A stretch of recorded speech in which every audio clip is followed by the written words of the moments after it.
Hi, I'm here today to give you an overview of my ChirpyNest housing. It's the verge of the 2019 season. I think the first birds were reported yesterday in Florida, but you may have heard of the ChirpyNest system. It basically is a housing system for purple martins that combines the best of gourds, the best features of modern housing, along with superior drainage and a superior nest cavity environment.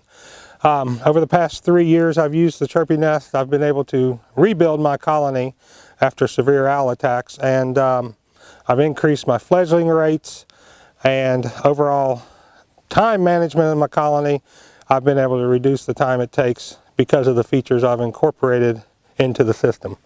I'll do a quick overview of my ChirpyNest housing here, and you can get a lot more details at the ChirpyNest.com site. But first off, the ChirpyNest is a large compartment cavity. The access to the compartments are from the front, so that's a time-saving feature. I've incorporated wing entrapment guards on all the housing for 19, and the secret to the ChirpyNest system is this removable screen bottom nest tray. The nest tray keeps the nest off the floor, which means it's never wet. It allows for ventilation. Ventilation enters the cavity through this opening in the back, and because of the slant situation of the cavity, the air enters the bottom, up, around, and through the nest tray, and then out the front panel of the house through my purple martin cutouts, as well as the starling resistant entry hole openings. I've used the Conley 2 opening on my houses because I've found that that keeps the starlings out.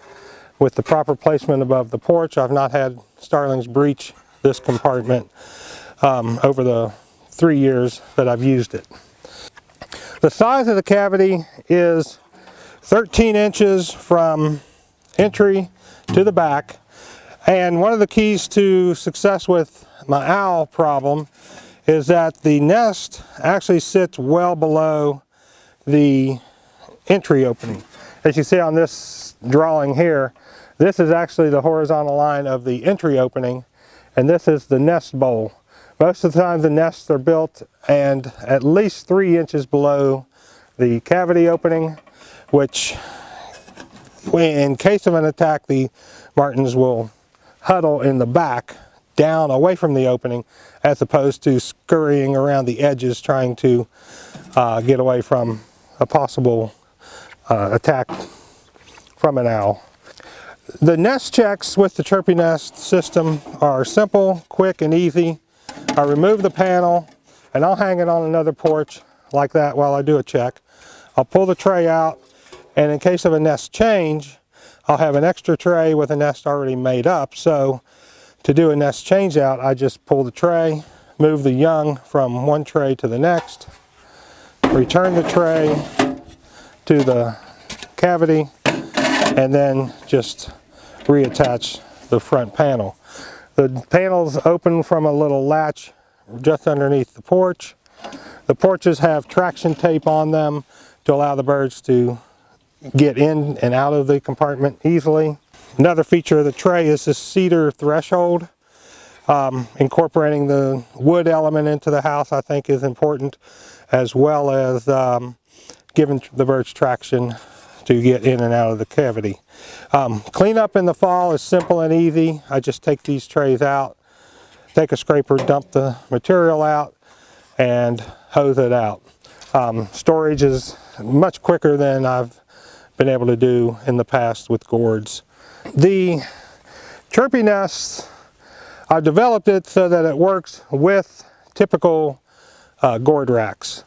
This is one of the 3-inch super gourd racks that holds 24 gourds. It will also hold 24 of the ChirpyNests. The compartments are pinned in. They slide on and off just like you would a gourd.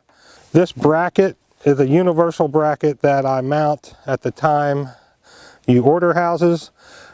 When turned this way, the houses slide on a vertical arm bracket,